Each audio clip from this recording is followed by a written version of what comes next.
secara teritorial mungkin jumlah bahasa daerah di Maluku bisa lebih dari 100. Pak Iwan, Bu Mariana ya.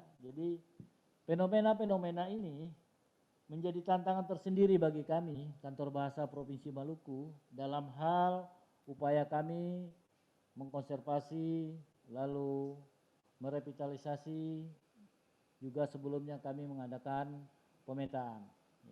Habis pemetaan kita melakukan konservasi, lalu kita ambil kegiatan bagaimana tingkat vitalitas bahasa itu. Kalau sudah tingkat vitalitasnya sangat terancam, maka kita adakan namanya revitalisasi bahasa daerah. Kami sudah di tahun ini sudah melaksanakan beberapa kegiatan berkaitan dengan revitalisasi bahasa, namun belum keseluruhan. Nanti kita akan bisa melihat pada tayangan yang akan kita lihat sebentar lagi apa saja yang sudah dilakukan oleh Kantor Bahasa Provinsi Maluku. Akhirnya dengan mengucapkan bismillahirrahmanirrahim,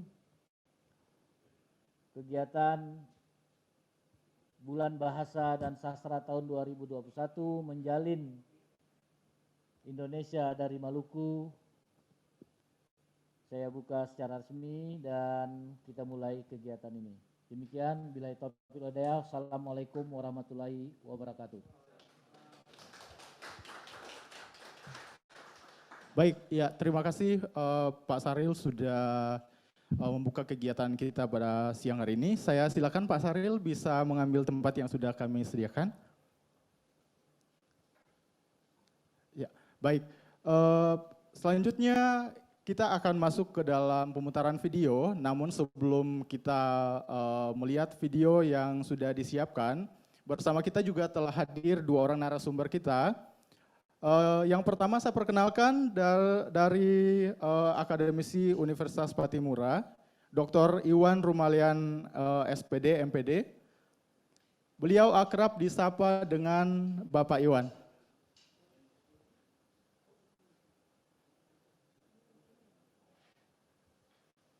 Baik. Silakan Pak. Yang kedua, Dr. Mariana Lewier M. Hum.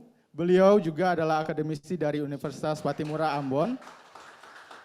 Jadi kedua narasumber kita hari ini adalah berkecimpung di dunia bahasa dan juga sastra ya, Pak Bu. Baik. Ya, Bapak Ibu sehat ya semuanya ya. Baik.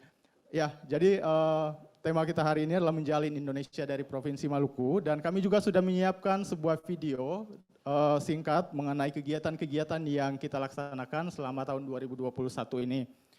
Baik, mungkin langsung saja kita menyaksikan video singkat yang mungkin sudah kita tunggu-tunggu bersama-sama mengenai kegiatan-kegiatan yang sudah dilakukan oleh Kantor Bahasa Provinsi Maluku.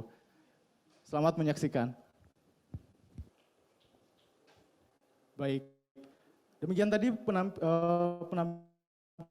penampilan video singkat dari Kantor Bahasa Provinsi Maluku terkait kegiatan-kegiatan yang sudah kami lakukan selama kurang lebih 8 bulan ya Pak, dari bulan Februari sampai dengan bulan September.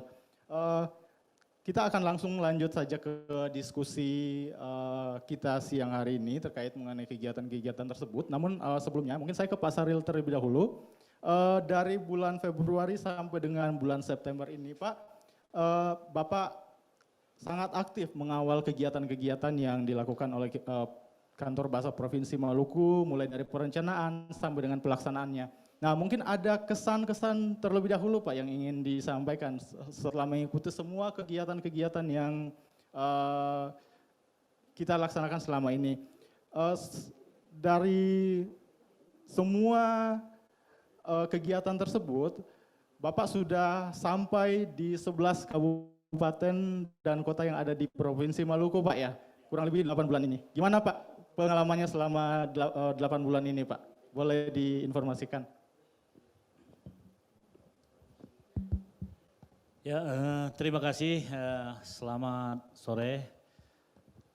Saya pertama mengucapkan bersyukur bahwa saya diberi kesempatan untuk berkunjung ya ke daerah-daerah dalam rangka kegiatan yang dilaksanakan oleh Kantor Bahasa Provinsi Maluku.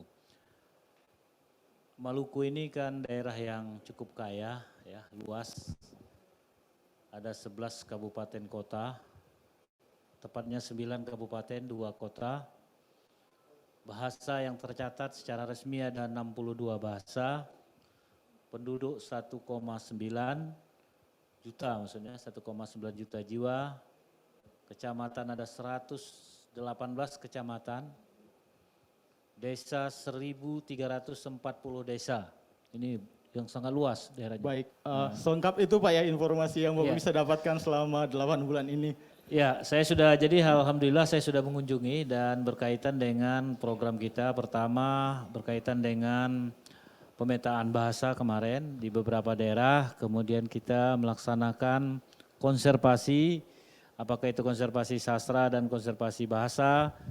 Kemudian kita juga melaksanakan pendataan kosakata, kemudian kita juga melaksanakan revitalisasi bahasa yang ada di beberapa daerah di Maluku ini. Ada beberapa hal yang menarik, misalnya tadi di tayangan misalnya kita sudah melihat ada konservasi sastra tradisi lisan Maku-Maku di desa Negeri Rohua, Dusun Naulu ya, daerah Naulu ya. Itu masyarakat Naulu, ada sesuatu yang menarik di sana Ibu Ana. Jadi rumah, itu boleh saya bercerita dulu sedikit ini ya. Rumah tempat tinggal mereka itu tidak boleh ada proses reproduksi. Ya, jadi kalau mereka itu mau berhubungan suami istri, mereka harus ke hutan. Ya kan? Kalau anak gadisnya lagi mengalami menstruasi, itu harus diasingkan. Ya.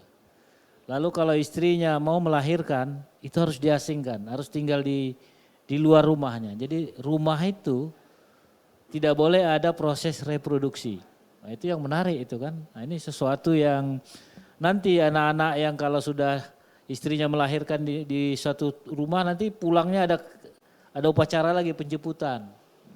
Begitu juga kegiatan anaknya yang mengalami menstruasi itu nanti dijemput lagi, ada kegiatan upacara. Jadi ini sesuatu yang menarik, ini tradisi lisan Bu Ana, luar biasa ya. Nah ada satu lagi yang menarik di Buru ini ya. Nah ini di Buru itu ada namanya Desa Waimiting. Waimiting, bahasa Batak, ini bahasa Batak ini, saya kebetulan dari Tanah Batak. Bahasa Batak meeting itu artinya BAB, buang air besar. Nah yang menarik di desa Waimiting, Wai itu air, Miting itu di sana juga itu artinya. Nah, jadi masyarakat desa Waimiting itu tidak boleh ada WC di rumahnya. Tidak boleh ada WC di rumahnya. Jadi dia buang air atau buang BAB itu di laut. Jadi Waimiting, Wai itu air, Miting itu yaitu tadi. Nah saya berpikir ini ada kaitan dengan apa ini ya, antara masyarakat di desa Waimiting Buru dengan masyarakat Batak di jauh di sana ya kan ini. Karena meeting, jadi kalau orang sekarang kota lagi mau kemana, mau meeting, kalau sama orang Batak itu mau beol artinya sama. Baik, jadi, berarti ada kesamaan Pak ya, ini bisa jadi bahan kajian juga ya, Pak. ini pengalaman-pengalaman yang saya pikir ini unik ya. Belum lagi saya mengalami hal-hal yang mistis sedikit ya, mistis karena kita masyarakat kita ini masih mengalami, masih percaya hal-hal yang seperti itu.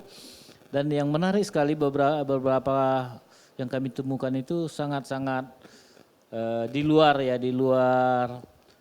nalar kita ya, di luar logika kita ya. Seperti kemarin di Naulu itu saya kan berada di sana hampir 1 minggu Bapak ya kan, mengikuti upacara Maku-Maku itu ya. Jadi adalah satu lapangan itu sebelum diresmikan istilahnya, selama minggu terakhir itu tidak boleh ada orang yang masuk, itu tidak dipagar. Nah saya hampir 1 minggu di situ, seekor ayam dan seekor anjing pun tidak akan ada melewati lapangan itu. Ada pun lewat dia di pinggir gini, Pak, di pinggir tahu itu kan. Nah, padahal itu tidak dipagar. Nah, begitu itu dibuka, kami yang menari-nari apa itu tari perang itu kan, cakalele itu ayam dan anjing diusir itu, ke sana gitu. Nah, itu ini sesuatu yang mistik kami lihat selama perjalanan berkaitan dengan pelindungan bahasa daerah dan sastra daerah yang ada di Provinsi Maluku. Mungkin itu kemudian berkaitan dengan penggunaan bahasa juga, penggunaan bahasa Indonesia. Kita melihat bahwa di beberapa daerah itu masih memprihatinkan penggunaan bahasa Indonesia terutama di ruang publik ya. Kita masih cenderung bangga dengan menggunakan bahasa bahasa asing ya, bahasa asing. Ya ini juga karena sesuatu yang bangga kita bercerita internasional ya kan ya.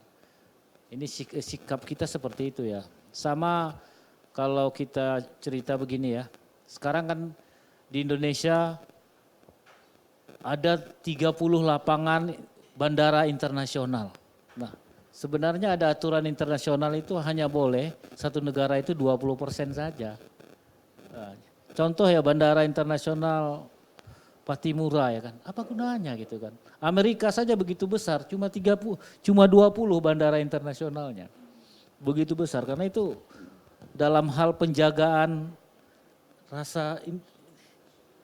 bisa bahaya kita kan, semua bisa masuk dari aturannya begitu. Ini salah satu contoh bahwa kita selalu bangga yang bersifat internasional.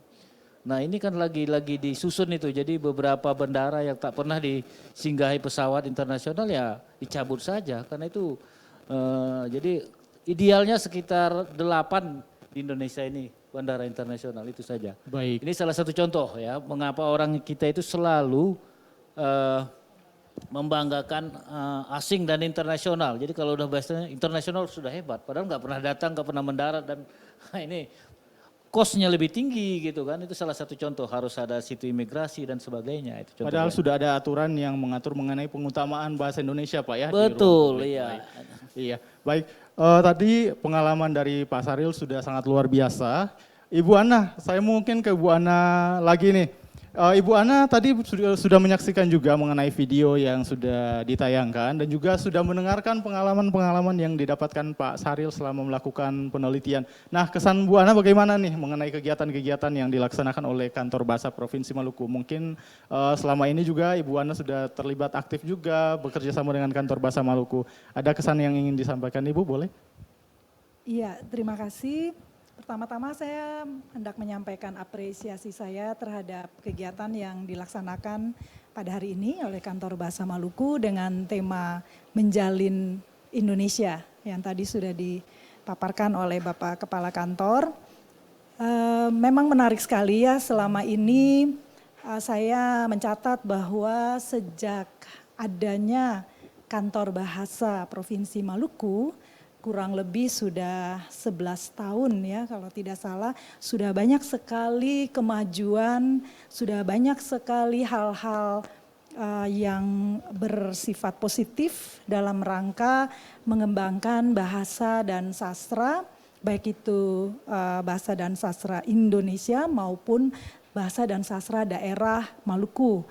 Sehingga kalau kita tadi menyimak juga tayangan video kegiatan yang dilaksanakan sepanjang tahun 2021 ini, kurang lebih 8 bulan, itu juga sudah menunjukkan bagaimana kiprah Kantor Bahasa Maluku yang begitu getol ya dan begitu aktif dalam dua hal ini, bahasa dan sastra di daerah Maluku. Saya ingin mengatakan bahwa Kantor Bahasa Maluku memang mengembangkan fungsi utama itu dari bukan hanya sisi bahasa dan sastra Indonesia tapi juga bahasa dan sastra daerah. Itu sangat terlihat juga dengan semakin banyaknya juga karya-karya sastra Indonesia yang dilahirkan oleh para sastrawan Maluku. Benar sekali. Kemudian banyak juga karya sastra daerah Maluku seperti cerita rakyat yang sudah tulis, tadi ada juga kegiatan penerjemahan ya bahasa daerah ke bahasa Indonesia. Cerita rakyat dari bahasa daerah. Kemudian dari sastra lisannya juga semakin banyak juga dikenal sastra lisan Maluku yang sangat kaya. Kita seperti istilahnya tidur di atas lautan data, tidur di atas lautan budaya yang sangat kaya.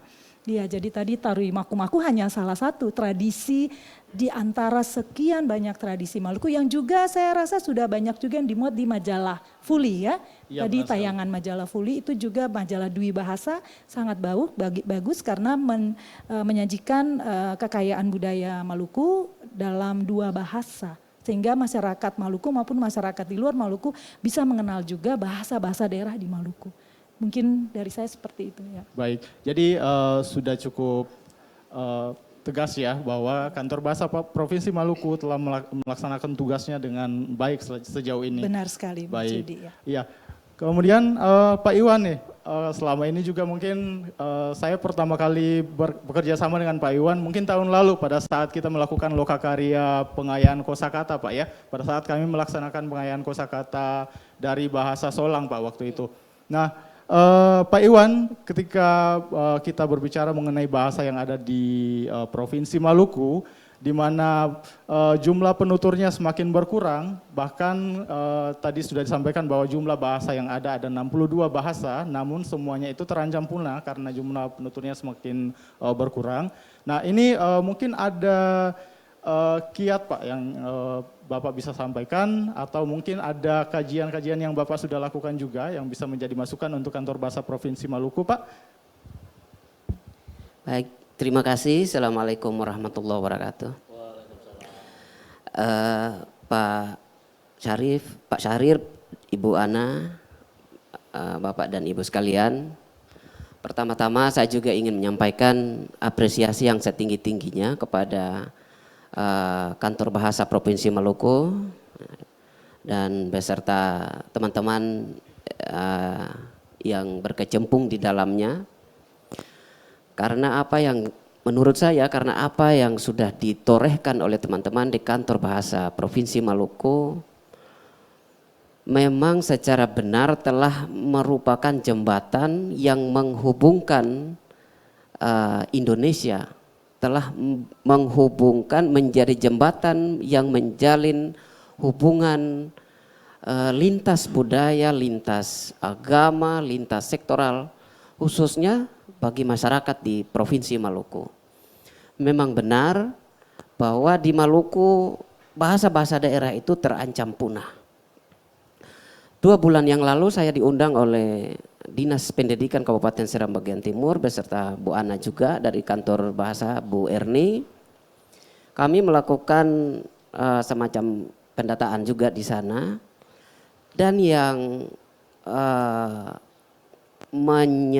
saya tersentak bahwa ternyata di Kabupaten Seram bagian Timur salah satu bahasa daerah namanya bahasa Hoti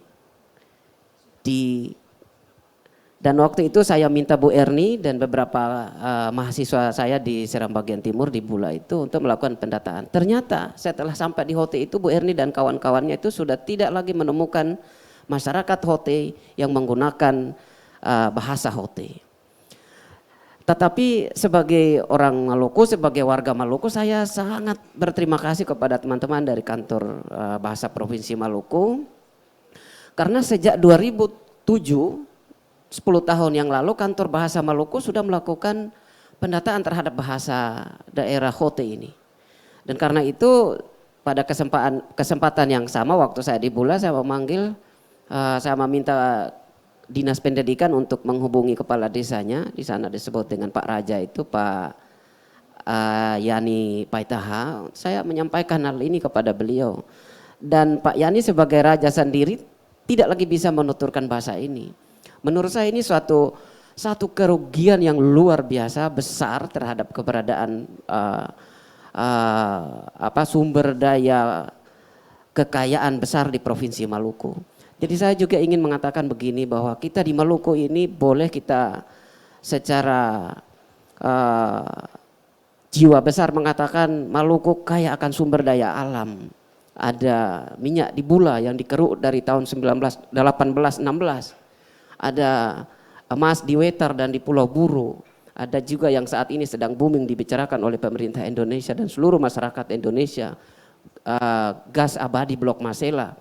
Tapi saya pikir bahwa semua sumber daya alam itu suatu saat akan habis dan hanya untuk kepentingan perusahaan-perusahaan besar. Dan itu dikelola oleh kapital-kapital besar dengan teknologi dan ilmu rekayasa tinggi. Sementara budaya yang menjadi kearifan lokal kita yang memperkaya jati diri kita, bahasa dan sastranya, ini tidak diperhatikan. Dan hanya saya melihat Kantor Bahasa Provinsi Maluku lah yang memulai itu. Dan salah satu hasil yang bisa kita petik sampai saat ini, kita sudah melihat gerakan-gerakan masyarakat untuk menghidupkan kembali sastranya maupun bahasanya itu sudah mulai hidup.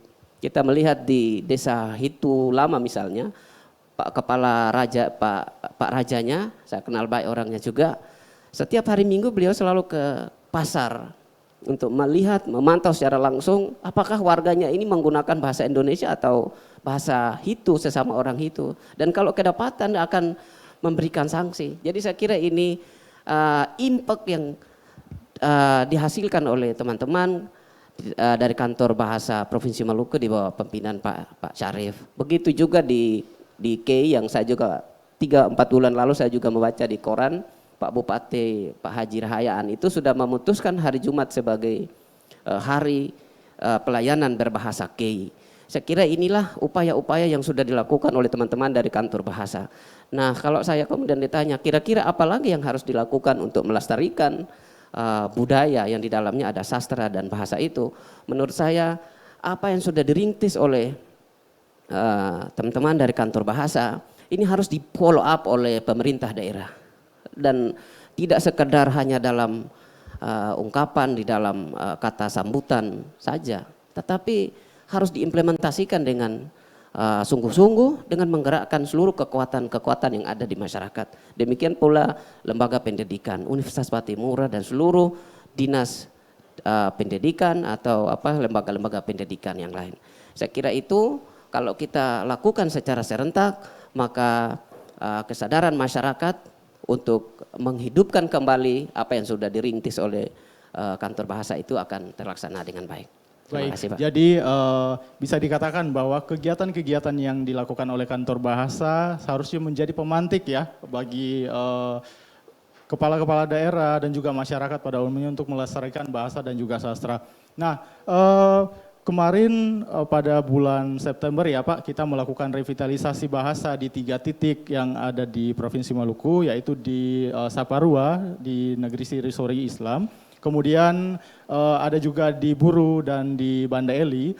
Nah, ini kan kalau kita berbicara mengenai sastra ya Bu ya, kalau berbicara mengenai sastra, sastra tidak bisa terlepas dari bahasa. Oleh karena itu, ketika misalnya bahasa sudah mati, artinya sastranya juga ikut mati. Nah, kita mengenal Kapata, kita mengenal berbagai tradisi lisan yang ada di Maluku. Ini merupakan kekayaan budaya yang sangat kental di Maluku. Nah, bagaimana menurut Ibu Ana mengenai untuk melestarikan budaya-budaya ini? Apakah kita harus melestarikan bahasanya terlebih dahulu atau seperti apa, Ibu? Iya, ini pertanyaan sangat menarik tapi juga sangat penting ya Pak Saril, Pak Iwan. Saya sendiri memang pada studi terakhir lebih ke kajian tradisi lisan dan saya mencoba beranjak dari situ dulu bahwa dari hasil studi saya terhadap salah satu tradisi lisan di Maluku Barat Daya, Carka, itu juga sangat menarik karena kita masuk pada budaya tertentu, bahasa itu identitas ya. Jadi ketika mereka melangsungkan suatu tradisi atau upacara adat, itu biasanya menggunakan bahasa adat. Kalau orang di Maluku mengistilahkannya bahasa tanah.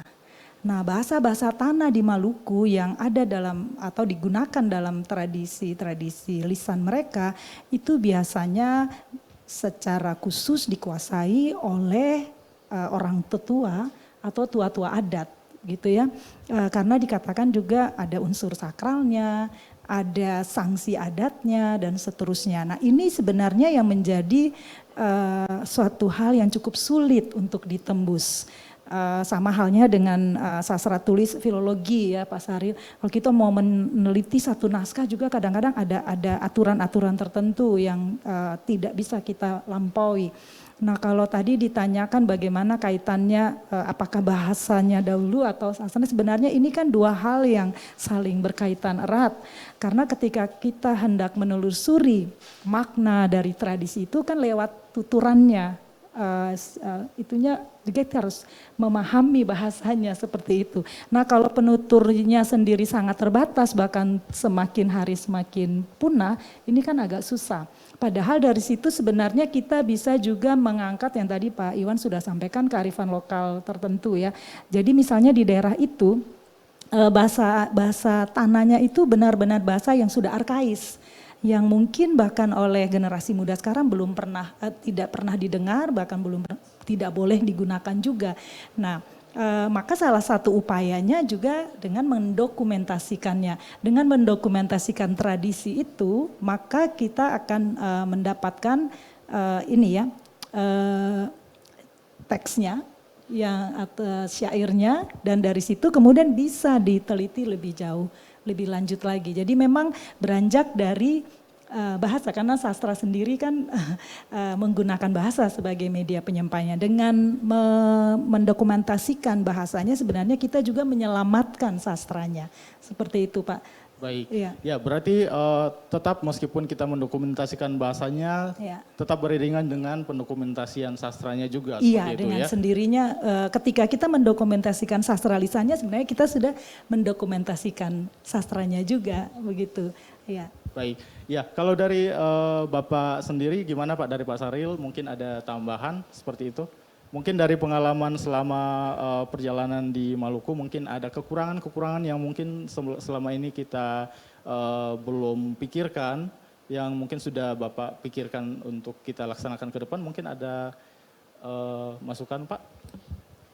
Ya, berkaitan dengan tadi kalau bahasa dan sastra itu ibarat telur dan ayam ya Bu ya. Jadi siapa duluan kita nggak tahu itu kan. Nah, tetapi yang jelas sebenarnya kalau kita mengacu kepada 7 unsur kebudayaan yang ada itu cuma bahasa. Jadi karena sastra itu sebenarnya bagian dari bahasa, itu contoh ya kan. Tetapi kita menyadari bahwa bahasa selalu diiringi juga kegiatan-kegiatan budaya. Ya. Saya melihat begini, di Maluku bahasa yang bertahan itu cenderung itu dari segi kata benda. Karena bendanya ada, maka dia masih bertahan Bu. Ya kan, itu. Baik, jadi untuk kata kerja kebanyakan sudah jadi kata tidak bertahan. sifat, kata apa itu sudah banyak sekali hilang gitu aja. Tapi kata-kata benda, kemudian kata-kata istilah budaya. Jadi dalam beberapa yang kita lakukan seperti revitalisasi kita ini kan berbasis sekolah. Ya. Kita selalu melihat bahwa kelemahan anak-anak itu ya ketika berkaitan dengan bukan kata benda ya kan. Kalau kata benda masih hidup gitu. Kata benda. Tapi kalau kata sifat, kata yang lain-lain itu agak sulit. Pengaruh bahasa Indonesia atau bahasa Melayu Ambon dan bahasa asing itu sangat kuat kepada masyarakat kita, terutama generasi muda. Nah, berikutnya perlu juga kita lihat bahwa Maluku ini kaya sekali ya, jadi kaya sekali. Dan satu yang berbeda dari segi bahasa dengan daerah yang lain, misalnya di Indonesia bagian barat. Di Indonesia bagian barat itu bahasa melekat dengan etnis, ya. Jadi misalnya orang Sunda, bahasa Sunda, orang Batak, bahasa Batak, orang Minang, bahasa Minang. Tapi di Maluku itu tidak mengenal etnis, ya kan. Walaupun dalam catatan kawan-kawan dari LIPI itu ada 10 genetik di sini, itu pun tidak disebut etnis, tidak berani ya, tidak berani. Orang LIPI sendiri tidak berani mengatakan etnis, tetapi ada 10 genetik yang ada di Maluku tinggal begitu kan. Di sini berbeda sekali ya. Jadi tidak ada orang di sini mengaku kami paling ada sih orang Cape gitu kan atau orang Buru, dan tapi tidak banyak ya kan. Lebih banyak yang muncul teritorial. Ya. Kami orang Hitu, kami orang Banda, kami orang kami K-nya itu bukan mengacu kepada sukunya, tetapi mengacu pada teritorial wilayah. Ini yang menarik sebenarnya. Nah, kalau kita lihat dari segi budaya, nah kalau kita lihat di Sumatera atau di Jawa, ya budayanya juga beda. Tapi di sini ada persamaan. Misalnya kapata ya kan, kapata atau alat budaya, hampir kesamaan ada. Dari segi alat budaya, misalnya apa? Toto buang apa itu ya? Gendang ya. Toto buang, nah itu kan di mana-mana. Saya kira saya beberapa kali berkunjung ke tempat yang lain ya, tipa itu di mana-mana ada itu, sama dalam konteks kebendaannya. Tapi konteks penyampaian ritual dalam budaya itu mengikutlah bahasa yang ada di situ. Tetapi dalam konteks bendanya hampir sama semua. Ini berbeda kalau kita melihat misalnya di Sumatera Utara, ini saya bandingkan ya. Jadi alat musik orang Karo berbeda dengan alat musik orang Mendiling. Alat musik orang Batak Toba berbeda dengan alat musik orang Simalungun.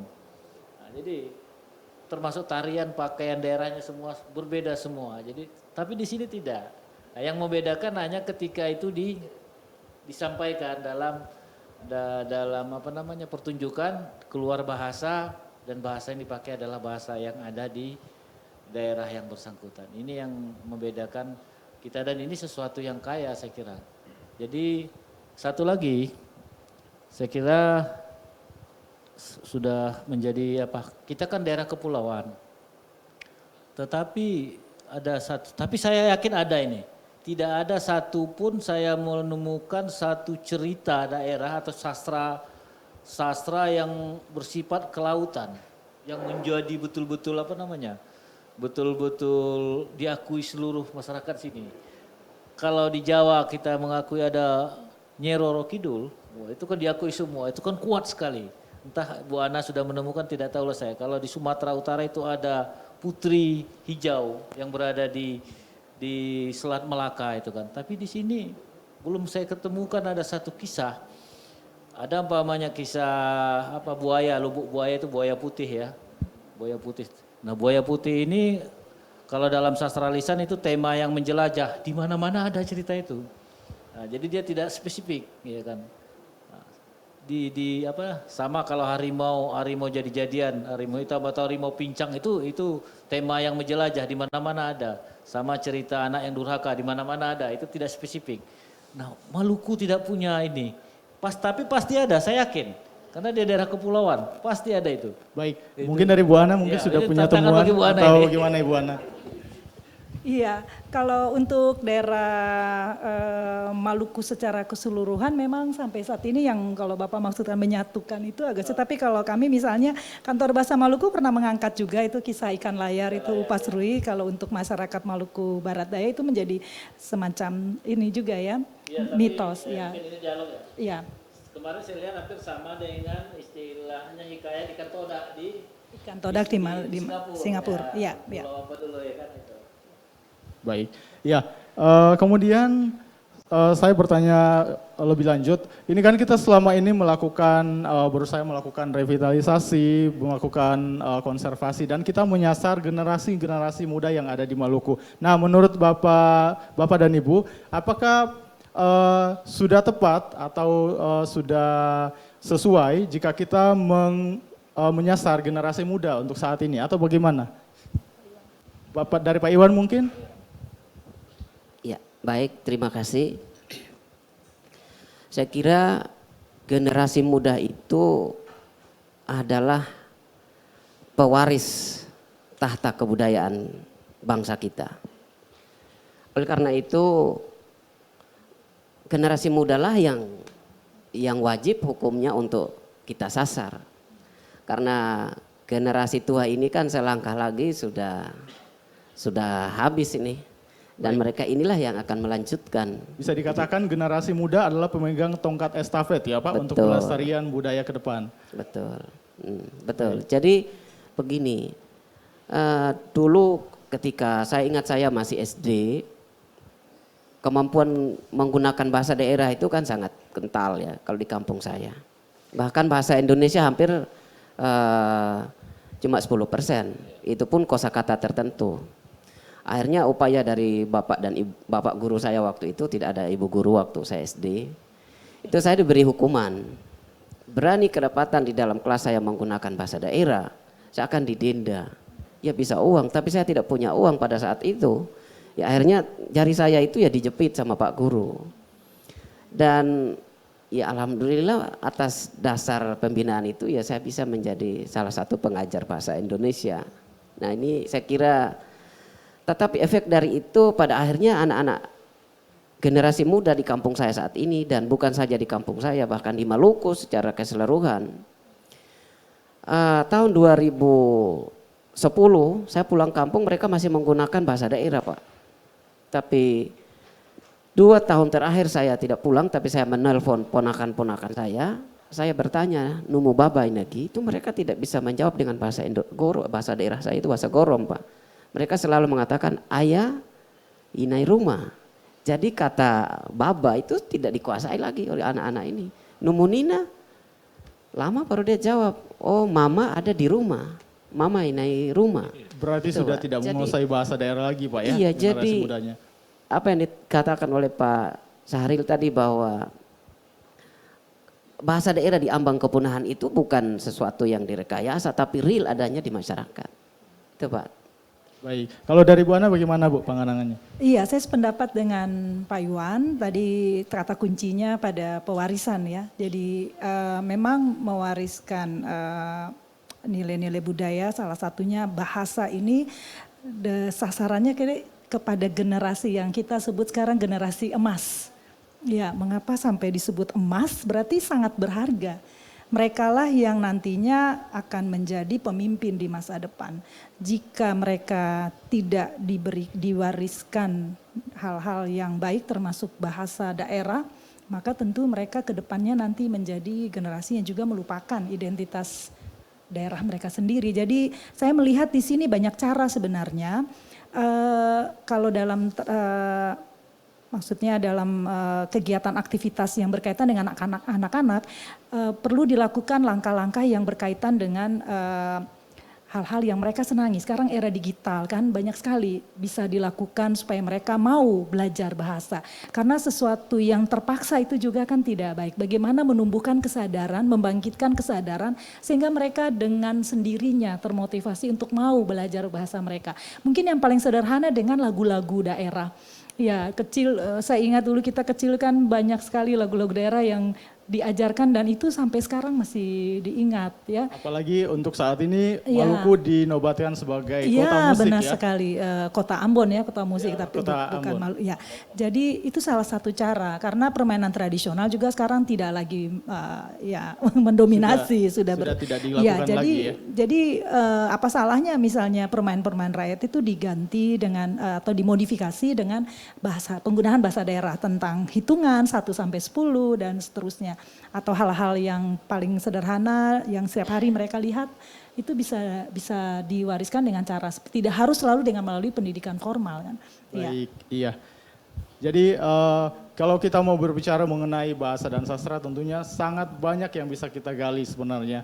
Nah Ibu Ana dan Pak Iwan serta Pak Sahril, saat ini kita juga disaksikan oleh teman-teman melalui aplikasi Zoom dan juga melalui streaming di YouTube Kantor Bahasa Provinsi Maluku. Nah mungkin dari teman-teman di Zoom ada yang ingin bertanya?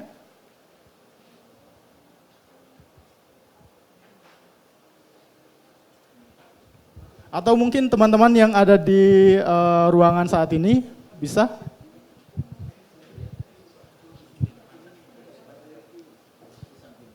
Baik, boleh di samping saya.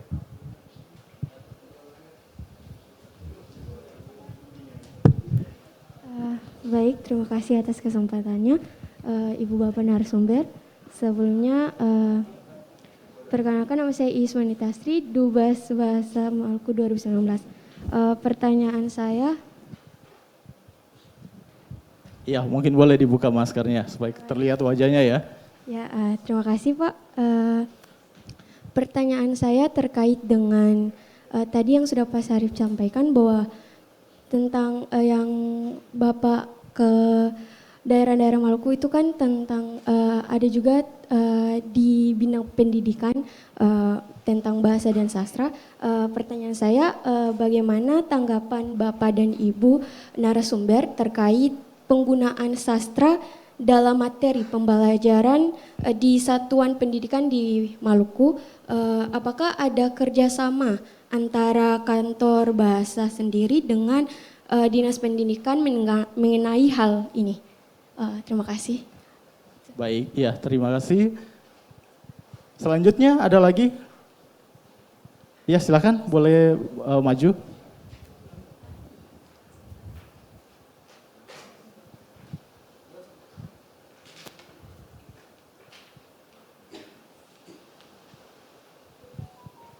Baik, boleh sebut nama dan instansi, kemudian pertanyaannya, silakan. Ya, terima kasih. Saya perkenalkan, nama saya Herlin Romkeni. Saya alumni Duta Bahasa Provinsi Maluku dan saya juga mahasiswa di Program Studi Pendidikan Bahasa dan Sastra Indonesia Universitas Patimura. Baik, saya sangat tertarik sekali dengan diskusi hari ini yang sudah dibawakan oleh para narasumber. Yang ingin saya tanyakan adalah tadi fokus saya itu ke revitalisasi bahasa yang sementara giat-giatnya dilakukan oleh Kantor Bahasa Provinsi Maluku. Yang ingin saya tanyakan mungkin dari Bapak Kepala Kantor dan juga dari Bapak Ibu narasumber yang lain berkaitan dengan fokusnya kan sekarang untuk anak-anak generasi muda. Nah tapi dari hemat saya adalah bahwa anak-anak generasi muda ini jika hari-harinya tidak ada lawan tutur yakni orang tua, maka juga kesulitan untuk melakukan atau berkomunikasi dengan bahasa daerah. Nah, yang ingin saya tanyakan adalah apakah bapak-bapak dan ibu narasumber saat turun ke daerah-daerah itu apakah lihat bagaimana peran orang tuanya, apakah aktif untuk menuturkan kepada anak-anak atau bagaimana, sehingga kalau seandainya pulang di rumah kan kehidupan 80% anak-anak itu di rumah. Jadi kalau seandainya tidak dibicarakan di rumah ya berarti tidak bisa. Contohnya saya sendiri, orang tua saya aktif untuk berbahasa daerah tapi tidak berkomunikasi daerah dengan kami di rumah. Jadi kami hanya memahami tapi tidak bisa mengucapkan seperti itu. Jadi saya ingin tanya saja dari Bapak Kepala Kantor dan juga Bapak Ibu narasumber yang lain, apakah peran generasi tuanya itu masih ada atau bagaimana sehingga generasi muda ini bisa belajar dengan lebih baik. Terima kasih. Baik, iya terima kasih untuk pertanyaannya. Mungkin dua pertanyaan terlebih dahulu atau mungkin ada dari, tidak ada dari Zoom selanjutnya. Oke baik, langsung saja dijawab mungkin pertama dari Pak Saril mengenai pertanyaan dari yang pertama tadi. Mengenai pendidikan, kaitan bahasa dengan pendidikan ya. Kemudian apakah perlu dimasukkan dalam kurikulum dan sebagainya, seperti itu Pak. Ya, pertanyaan pertama tadi berkaitan dengan materi pembelajaran bahasa berkaitan dengan sastra ya. Selama ini kalau di Maluku ini cenderung memang belum ada kita lihat secara resmi di level kabupaten kota ya Pak yang menggunakan kurikulum muatan lokal ya belum ada. Kalaupun ada itu mungkin hanya otonomnya sekolah ya masih ke sana saya lihat. Kalau pembelajaran bahasa dan sastra itu memang ada buku pegangannya tetapi itu masih bahasa Indonesia ya. Mungkin bahan sastranya itu mungkin bahannya cerita atau kisah di daerah itu biasa tetapi medianya yang disampaikan menggunakan bahasa Indonesia itu umumnya. Nah ini kami belum bisa masuk ke sana karena ada aturan-aturannya. Kita lagi berjuang, mudah-mudahan dalam tahun ini kita mau mengajukan adanya peraturan daerah kepada pemerintah daerah supaya dibuat peraturan daerah sehingga ada regulasi yang bisa digunakan oleh sekolah atau pemerintah daerah untuk melaksanakan muatan lokal. Selama regulasi itu tidak ada, ya sekolah juga tidak bisa. Ada kendala-kendalanya bagaimana ya, misalnya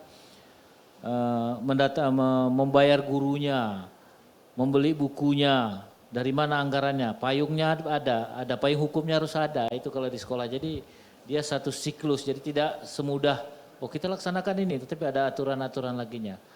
Dana BOS itu bisa digunakan untuk pembelian buku bahasa daerah kalau ada peraturan daerahnya, atau menggaji honor pengajar bahasa daerah itu kan, karena tidak ada penerimaan guru bahasa daerah itu. Jadi kalau nggak ada payung hukumnya, mudah-mudahan karena agak aneh saya kira di Indonesia ini ya, justru daerah-daerah yang bahasanya sedikit ada payung hukumnya. Itu. Ada kurikulum dari Jawa Timur itu bahasanya cuma 3 saya kira ada. Ada Madura, Banyuwangi, Osing itu, kemudian Jawa. Jogja 1 bahasanya mungkin ada. Sunda itu Jawa Barat cuma berapa lah, ada Sunda, bahasa Sunda. Kami di Sumatera dulu ada begitu. Tapi di daerah Indonesia yang kaya bahasanya tidak ada payung hukumnya ini. Ya. Di daerah sana yang ada payung hukumnya, bahasanya sedikit, penuturnya puluhan juta. Penuturnya puluhan juta, tapi ada ini fenomena. Saya kira ini harus dilahirkan. Itu cita-cita kami kantor bahasa menyumbangkan pemikiran untuk melahirkan peraturan daerah. Peraturan daerah itu bukan milik kita, tapi itu milik daerah. Kami kebetulan UPT vertikal, jadi tidak punya hak, kita hanya mengusulkan dan membantu.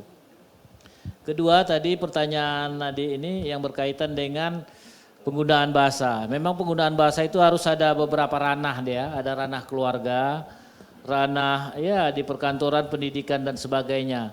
Memang kami menemukan bahwa ya hampir semua ranah itu kadang-kadang itu sudah bercampur baur, ya kan. Di ranah keluarga dia sudah juga tidak menggunakan bahasa daerahnya atau bahasa ibunya. Begitu dia ke sekolah itu hilang, ya kan? Karena digunakan bahasa Indonesia. Seperti kata Pak Iwan tadi ya. Zaman dulu itu kita memang, kami angkatan saya sekolah itu tahun 70 ya kan, itu harus bahasa Indonesia itu kan. Kalau nggak bahasa Indonesia, wah itu kena pukul itu ya kan. Nah, tapi di rumah kita tetap menggunakan bahasa ibu. Nah ini persoalannya. Jadi dalam konteks ini kami memang melihat ketika revitalisasi bahasa itu sasarannya memang generasi muda, anak sekolah, karena melalui lembaga sekolah ini yang mudah kita kita bina. Kita juga membuat satu model ya, bukan model ya, seperti ya modul dan model untuk diajarkan oleh guru-gurunya berkaitan dengan bahasa daerah itu. Jadi kita ciptakan, lalu setelah 3 bulan kemudian kita datang ke sana, itulah kita bikin perlombaan. Nah, akhirnya mereka sudah bisa, jadi anak sekolah udah bisa baca puisi, udah bisa bercerita gitu. Jadi kita tidak ujuk-ujuknya datang, tidak. Sebelumnya kawan-kawan itu datang, membagi itu modul-modul itu ke sekolah-sekolah, diajarkan oleh sekolahnya. Seperti kemarin di Wat Ludan itu gurunya tidak ada yang bisa pandai bahasa Teon, ya kan. Akhirnya digunakanlah tokoh-tokoh raja-raja di situ mengajar di sekolah itu. Akhirnya diperlombakan kemarin dan anak-anak itu sudah bisa. Itu salah satu upaya bentuk revitalisasi itu. Revitalisasi itu artinya sudah tidak vital lagi, ya. Maka kita kajilah namanya vitalitas. Diukur kevitalannya, bukan alat vital ini ya, kevitalannya. Ya, jadi kevitalannya itu sudah agak tidak vital sedikit, ini perlu dikembalikan lagi ya supaya dia vital. Ya, itu maksudnya membuat kegiatan yang bersifat revitalisasi itu. Di mana dia tidak vital? Ternyata di generasi muda dia sudah tidak vital. Ya kan? Di tingkat orang tua umur 50 ke atas masih vital dia. Nah, itu contohnya tadi. Jadi, ini berarti sasarannya di sini. Di pendidikan, lembaga di kawan generasi anak-anak yang sekolah SD, SMP sampai SMA. Segitu dari saya, mungkin bisa ditambahkan nanti Bu Ana sama Pak Iwan. Iya, mungkin dari Pak Iwan, mungkin yang pertanyaan yang kedua tadi ya, mengenai peran orang tua terkait pelestarian bahasa, seperti itu Pak. Baik, terima kasih. Jadi saya menambahkan apa yang disampaikan oleh Pak Syahril tadi, bahwa kepunahan bahasa atau tidak vitalnya lagi bahasa itu ada beberapa faktor ya, antaranya globalisasi, teknologi, kemudian kawin campur ini salah satu faktor yang membuat generasi muda kita seperti ini Adinda ini, siapa tadi namanya? Erlin ya, bapaknya berbahasa apa itu? Tepa ya, ibu satu bahasa, tapi Erlin tidak bisa berbahasa Tepa. Nah ini kasus menarik sebenarnya. Sebenarnya kalau itu kan bukan kawin mawin sebenarnya. Nah kalau Ibu Ana kawin mawin, korbannya putra putrinya Ibu Ana untuk berbahasa daerah. Nah saya juga begitu kawin mawin. Saya berbahasa Gorom, istri saya berbahasa Hitu karena orang Hitu. Nah tapi saya sudah bilang ke istri saya, ajari saja bahasa Hitu, nanti saya juga ajari bahasa Gorom. Nah anak-anak itu menguasai bahasa mana ya silakan. Jadi karena peran ibu sangat kuat, istri saya itu kalau marah kadang dengan bahasanya, dengan bahasa Hitu, tapi ya saya bilang waduh kapan saya bisa marah pakai bahasa Gorom juga nih. Tapi alhamdulillah anak saya yang pertama dan kedua itu mereka sudah bisa sedikit 1-2 kata Hitu. TN Bu, TN atau apalagi gitu ya. Atau kalau kakeknya dari kampung Hitu datang ke rumah saya, bicara dengan bahasa itu, anak-anak saya yang pertama yang kedua bisa paham, tapi belum bisa berbahasa itu ya. Nah saya kira ini peran-peran seperti ini harus kita kita upayakan kepada putra-putri bagi yang nanti adik-adik yang ini kalau ada jodoh kawin mawin juga ini harus dipraktikkan ini. Ya, jangan sampai karena kawin mawin lalu mengajari putra-putri kita itu hanya satu bahasa Indonesia saja. Maka betapa ruginya kita ya. Mungkin juga sebagai orang tua kita akan berdosa juga karena tidak mewarisi bahasa kepada mereka, padahal hak mereka untuk mengetahui budayanya termasuk bahasa. Jadi saya kira ini pengalaman-pengalaman yang saya terapkan di dalam keluarga saya, mudah-mudahan ini juga bisa berimbas bagi kita semua yang memiliki bahasa daerah ini. Terima kasih Pak. Baik, iya, terima kasih Pak Iwan. Dari Bu Ana mungkin ada tambahan? Iya, saya rasa hampir sama pengalamannya. Ya, saya pernah karena orang tua bapak dari Maluku Barat Daya dan ibu dari Jawa, saya pernah bersekolah SD di Jawa dan akhirnya saya bisa menguasai Hono Coro Kodoto Solo walaupun sampai sekarang mungkin tidak digunakan lagi. Tapi itu juga menjadi karena setiap hari juga diajak berbahasa, tapi kan ada tingkatannya, saya tidak berani berbahasa yang tidak kromo inggil dengan yang saya misalnya. Tapi setidaknya masih bisa berbahasa. Kalau dari orang tua dari ayah, karena dulu ada kakek dan nenek sering datang dari kampung, jadi kami juga mengenal beberapa kosakata, tapi sekedar mengenal. Saya rasa tadi yang ditanyakan oleh Herlin itu sangat penting ya, keluarga itu basis pembelajaran utama. Jadi bahwa kesadaran jangan hanya kita tuntut dari generasi muda, tapi bagaimana juga peran orang tua juga untuk juga mau juga belajar, tetap melestarikan itu ya, mewariskan itu ya. Ya jadi memang harus ada ini ya suatu kerjasama yang komprehensif ya, utuh saling melengkapi. Tidak hanya kita menyasar saja itu utamanya, tapi kita tidak membackup juga, tidak juga membuka ruang juga untuk generasi yang sudah mempunyai kemampuan berbahasa daerah itu juga untuk terus melakukan proses pewarisan itu. Ya, baik, ya. Jadi keluarga adalah basis pelestarian saya bahasa rasa ya? itu satu hal yang penting. Ya, baik, ya. Ya, selanjutnya mungkin masih ada pertanyaan dari teman-teman. Silakan. Iya, terima kasih moderator. Assalamualaikum warahmatullahi wabarakatuh.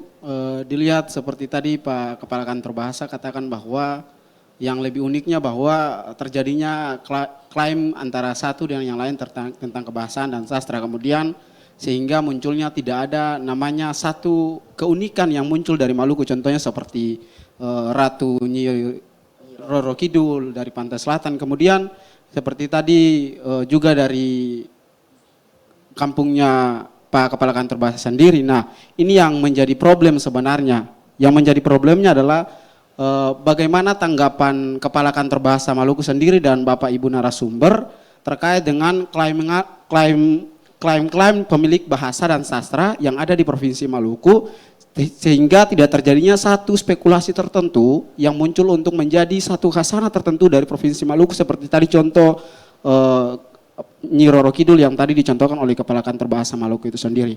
Mungkin itu pertanyaan saya. Sekian, wassalamualaikum warahmatullahi wabarakatuh. Baik, mungkin bisa langsung dijawab Pak. Ya, lah satu-satu dulu ya kan. Ya. Saya kira ada di Maluku ini. Jadi suatu ketika saya pernah ke Samlaki, ya Samlaki itu KTT, apa kabupaten? KKT ya, KTT pula. Kabupaten Kepulauan Tanimbar. Itu ada 15 menit sebelum pesawat mendarat, itu pesawat pasti mengalami turbulence. Gitu. Ya, kalau kita ke sana, kalau pergi tidak, kalau pulang dari sana tidak. Saya tanya sama orang-orang di sana, waktu itu Bapak Kepala Dinas Pendidikannya juga, di sana itu seperti ada, kalau di barat itu apa namanya itu, segitiga Bermuda, nah itu seperti menarik itu, dan itu ada di situ. Nah ini saya kira sesuatu yang luar biasa ini, dan pulangnya saya cerita-cerita sama pramugarinya. Waktu kan, ya memang ya Pak, cuma kami tak berani membilanginya, tapi pasti kita alami itu Pak. Jalur itu pasti ada. Mungkin Bapak nanti kalau ke sana coba rasa 15 menit sebelum mendarat, itu pesawat turbulence. Di laut itu ada, jadi saya kata Kepala Dinas waktu itu, ada seperti apa namanya, tarikan begitu, seperti di segitiga Bermuda. Ini pasti ada mitosnya. Ini kalau diangkat ini luar biasa. Saya kira ini sesuatu yang perlu ditelusuri. Ini punya sesuatu nilai jual yang tinggi nih Pak. Karena ini sangat-sangat brilian ini. Ya. Harus digali Pak ya? Harus digali, bukan digali lah, diselami karena di laut ya kan harus diselami. Ya, diselami. Kan? Ya. Ini salah satu contoh bahwa satu upaya kita. Kemudian berkaitan dengan masyarakat di sini seperti saya katakan tadi, bagaimana cara mengatasi itu? Secara ilmu linguistik bahasa di Maluku itu ada 62 ya. Tetapi secara teritorial mungkin ada 100. Mengatasinya bagaimana? Kita mengatasinya misalnya bahasa itu ada dialek ini, dialek ini termasuk di Sirisori tadi. Orang Sirisori Muslim di daerah Samakulur itu sebenarnya adalah bahasa Hitu, ya, bahasa Hitu. Tapi tidak mau mereka mengatakan kami bahasa Kulur, kami bahasa Sirisori. Nah, jadi kita bagaimana cara mengatasinya? Bahasa Sirisori, bahasa Hitu dialek Sirisori, bahasa itu dialek Kulur, dan ini akhirnya berterima. Walaupun sebagian ada juga yang belum berterima, ya. Seperti di Kisar misalnya, di Kisar. Masyarakat Kisar tidak mau dikatakan bahasa di Kisar itu bagian dari dialek Leti. Ya mereka juga tidak mau. Di Bati kemarin begitu juga, tidak mau dibilang itu Tarangan Barat apa tadi? Nah, saya lupa itu, tapi mereka tidak mau. Sama seperti bahasa di daerah Ora itu ada apa? Saleman. Karena yang muncul hanya bahasa Saleman. Orang Sawai tidak mau mengakuinya. Ya, padahal bahasa itu sama antara Sawai dengan Saleman. Karena rumus bahasa itu ada, apabila dia perbedaannya tidak sampai 80% dalam suku kata yang kita ada apanya itu bukan satu bahasa. Itu hanya bagian dialek. Nah, jadi teritorial itu memang penting. Ya, cobalah di daerah Hitu, Mesing, Mamala, Morela, masing-masing gitu. Pergi lagi ke sana apa namanya itu. Asilulu semua tuh udah sih. Loh ya udah kita akui aja ya gak apa-apa. Jadi kita di sana tidak boleh loh, jangan. Jadi akhirnya kesimpulannya Hitu, dialek Mamala, dialek Morela dan ini sebagainya. Itu salah satu contoh upaya kita. Jangan pula gara-gara kita orang jadi perang ya kan. Ini tetap diakomodasi apa gitu ya. Ini upaya kita seperti itu. Baik, iya. Terima kasih. Melalui, oh ya, baik dari Zoom ada yang ingin bertanya. Saya persilakan.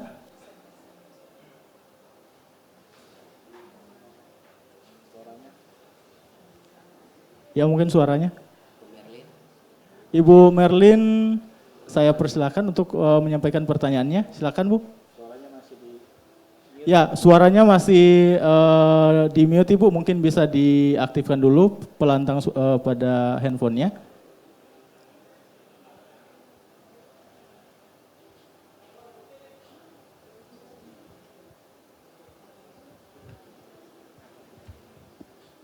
Iya, sudah bisa. Silakan Ibu.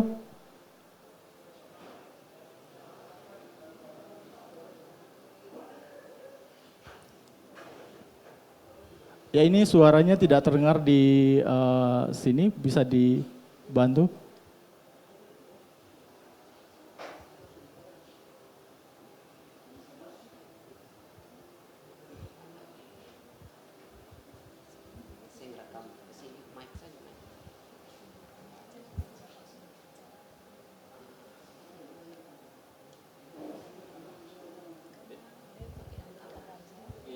Iya, iya. Karena kalau apa ini cuk ini karena kalau tampil suara semua gambar udah hilang. Iya, mungkin boleh diulang pertanyaannya Bu. Saat ini suaranya belum terdengar di sini.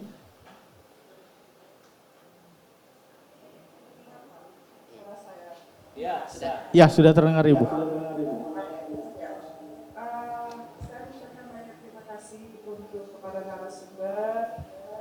Yang sudah berbagi pengalaman, ya, dan itu bermanfaat bagi saya. Dan Ibu ini juga Tuhan, Selamat siang Ibu Merlin. mohon maaf saya ini menyimak dengan baik, tapi intinya untuk ketiga narasumber saya ingin boleh berbagi pengalaman sedikit.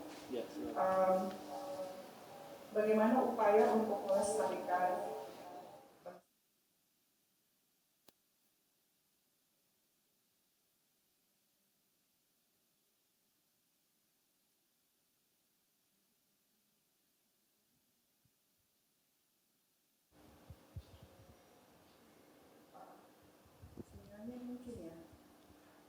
Iya, bisa kami dengarkan Ibu, bisa masih ada? Saya ulangi lagi, mohon maaf ya, karena sinyalnya memang tidak terlalu nyaman.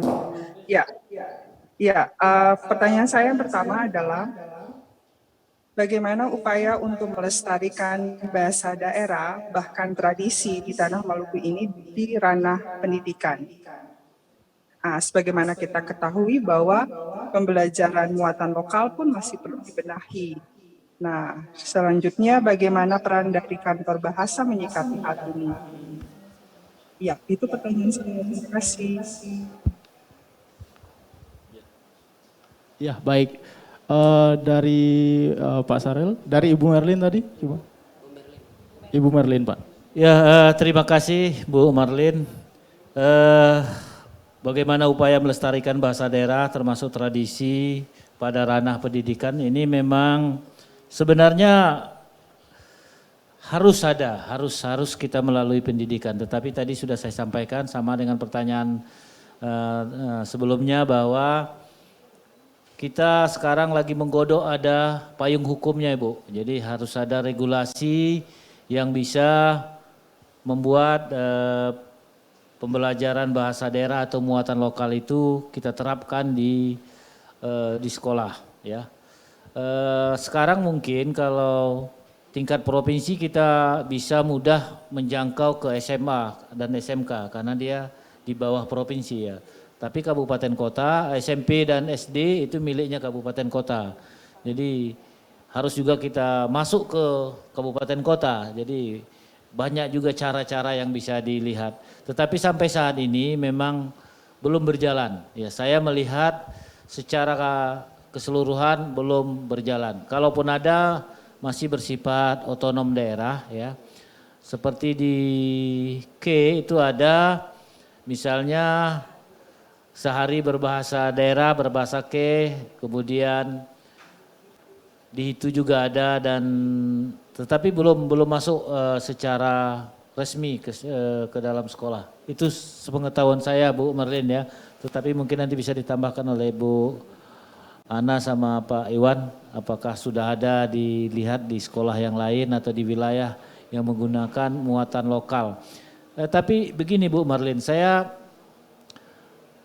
sebenarnya kalau kita mengacu pada kurikulum 2013 itu kita justru tidak boleh menambah mata pelajaran. Ya, anak-anak itu jangan dibebankan lagi pada mata pelajaran. Kami dulu saya sebelum di Maluku menerapkan itu namanya mata pelajaran tematik terintegratif. Menggunakan bahasa daerah untuk kelas rendah, kelas 1, kelas 2, kelas 3, itu tematik terintegratif. Jadi semua pelajaran diajarkan dalam bahasa daerah. Itu amanat kurikulum 2013. Jadi itu sangat-sangat ampuh sekali. Jadi yang namanya matematika diajari bahasa daerah, PPKN diajari bahasa daerah, sejarah diajari bahasa daerah, kesenian diajari bahasa daerah, bahasa ya udahlah. Ya, jadi ini ampuh sekali. Nah, tapi kalau dia munculannya bahasa daerah diajarkan, nanti masuk guru yang lain tidak mengajarkan lagi, akhirnya hilang. Dan ini sangat ampuh sekali. Kami dulu bikin 2 daerah percontoh 2 kabupaten dan berhasil sekali. Berhasil sekali kita menciptakan, menumbuhkan anak-anak itu cinta kepada bahasa daerahnya. Saya kira Maluku boleh mencoba seperti itu, jadi tematik terintegratif. Nah, sehingga anak-anak sudah terbiasa, terutama di kelas rendah. Kalau kelas 1, kelas 2, kelas 3 itu kan dia guru kelas. Bukan guru mata pelajaran. Jadi satu guru itu dia ngajar terus apa itu. Saya kira itu. Baik. Ya. Ini Pak ada satu pertanyaan lagi, pertanyaan terakhir dari kanal YouTube kita dari Kantor Bahasa Provinsi Maluku. Dari Yohana Tomatala. Pertanyaannya itu beberapa saat lalu sudah dilakukan revitalisasi bahasa Teon. Setelah kegiatan tersebut, apakah ada lagi kegiatan untuk pelestarian bahasa Teon, misalnya penyusunan kamus atau pembuatan materi-materi ajar untuk mendukung kegiatan pelestarian bahasa Teon? Iya, singkat saja Pak, mungkin bisa dijawab. Ya, kita tetap sudah kita revitalisasi dan akan ditinjau lagi dan kita akan menciptakan, karena bahasa Teon kita sudah menciptakan ortografinya ya, penyusunan cara baca dan sebagainya sudah kita susun dalam bentuk buku dan juga kamus. Dan ini tapi mungkin tidak tahun ini ya, diluncurkan dan di tahun 2022 akan kita luncurkan berkaitan dengan bahasa Teon dan bahasa-bahasa yang sudah kita revitalisasi, termasuk kemarin di Wamlana, di Banda Eli, kemudian di Saparua, itu semuanya kita tinjau ulang bagaimana upaya kita. Ini sejalan dengan imbauan dari Menteri Pendidikan, Kebudayaan, Riset dan Teknologi bahwa memodernkan bahasa Indonesia, mengukuhkan bahasa adat. Jadi ada pesan yang disampaikan beliau itu memodernkan bahasa Indonesia, mengukuhkan bahasa adat. Bahasa adat itu apa? Bahasa daerah. Jadi harus kita kukuhkan. Bagaimana mengukuhkannya? Ya harus kita sadarkan masyarakatnya itu supaya mau menuturnya. Kalau dia tidak menuturkan dengan baik, ya tidak kukuh dia kan. Saya kira itu, terima kasih. Iya, baik. Terima kasih Pak untuk informasinya dan juga jawaban atas pertanyaan dari YouTube tadi. Itu adalah pertanyaan terakhir. Mungkin sebelum kita menutup kegiatan kita pada saat ini, sebenarnya kita masih ingin berdiskusi lebih lanjut. Hanya saja waktu kita terbatas. Mungkin saya minta dari Pak Iwan, mungkin ada masukan atau saran untuk Kantor Bahasa Provinsi Maluku ke depan, Pak. Silakan. Ya, terima kasih. Saya kira apa yang sudah dirintis saat ini sudah menunjukkan hasil yang baik ya oleh teman-teman dari Kantor Bahasa Provinsi Maluku. Ke depan program-program yang sama dan perlu ditingkatkan lagi untuk menyentuh lebih banyak bahasa dan sastra. di Provinsi Maluku. Karena memang kita menyadari bahwa banyak sekali kendala-kendala yang kita hadapi di lapangan. Seperti yang sudah disampaikan tadi ya, bahwa masyarakat Maluku ini lebih banyak menggunakan atau daripada dan. Itu saja, itu konfliknya tidak selesai-selesai. Jadi saya atau Anda, bukan saya dan Anda.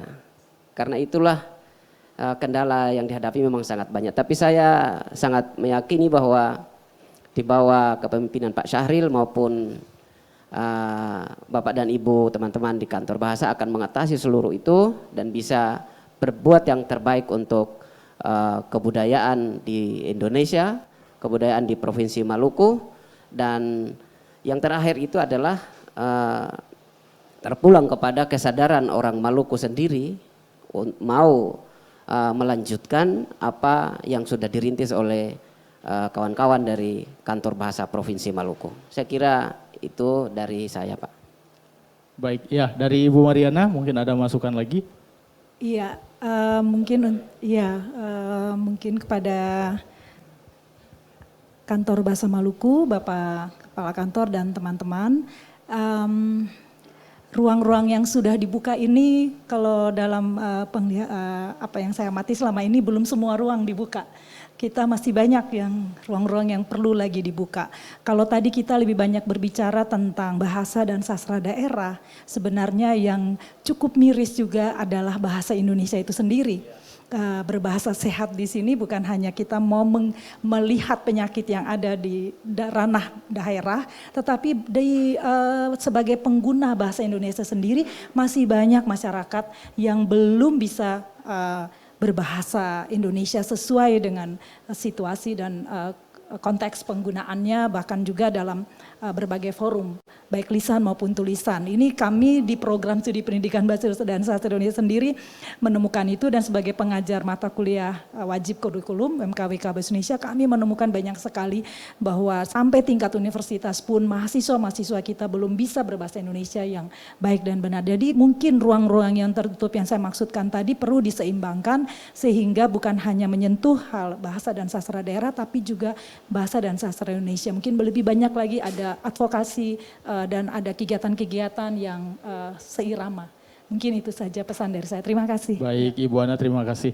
Terakhir mungkin dari Bapak mungkin ada yang perlu disampaikan sebagai penutup diskusi kita saat ini. Ya, terima kasih. Saya selaku Kepala Kantor Bahasa Provinsi Maluku, pertama mengucapkan terima kasih kepada Ibu Mariana, Pak Iwan yang sudah berkontribusi untuk kita semua. Dan memang betul dikatakan oleh Ibu Mariana, kita memang tadi lebih fokus kepada bahasa dan sastra daerah, tetapi hakikat kami sebenarnya juga di Provinsi Maluku ini adalah mengurusi bahasa Indonesia. Kalau bahasa daerah itu sebenarnya miliknya daerah dan harus diurusi oleh orang daerah ya. Tetapi kami ada aturan juga yang bisa kami laksanakan ya. Singkat saja pesan saya bahwa sebagai bangsa Indonesia ya, mari kita gunakan bahasa nasional kita yaitu bahasa Indonesia. Sebagai anak bangsa yang terdiri atas berbagai suku bangsa, mari kita lestarikan bahasa daerah kita ya. Jangan dihilangkan. Lalu sebagai bangsa yang hidup di dunia global, mari kita kuasai bahasa asing. Jadi di mana kita itu tidak bisa saling menyalahkan ya. Jadi sebagai bangsa kita harus mengutamakan bahasa Indonesia. Sebagai anak bangsa, mari kita lestarikan bahasa daerah kita. Sebagai bangsa yang hidup di dunia global, kita kuasailah bahasa asing. Ya. Demikian, terima kasih. Baik, iya. Terima kasih. Kita berikan tepuk tangan untuk ketiga narasumber kita yang sudah memberikan diskusi dengan sangat baik hari ini. Baik, saya ucapkan terima kasih kepada Bapak Iwan, Ibu Mariana dan juga Pak Syahril yang sudah menemani diskusi kita pada saat ini. Meskipun diskusinya masih ingin lebih panjang lagi, namun mungkin kita bisa berdiskusi di lain kesempatan dengan waktu yang lain juga seperti itu ya. Baik, ya demikian tadi diskusi dan juga pemutaran video Menjalin Indonesia dari Kantor Bahasa Provinsi Maluku. Kami juga mengucapkan terima kasih untuk partisipasi dari teman-teman yang sudah menyaksikan melalui siaran Zoom dan juga siaran langsung di YouTube Kantor Bahasa Provinsi Maluku. Akhir kata saya Wahyudi Basapan mengucapkan terima kasih dan Assalamualaikum warahmatullahi wabarakatuh.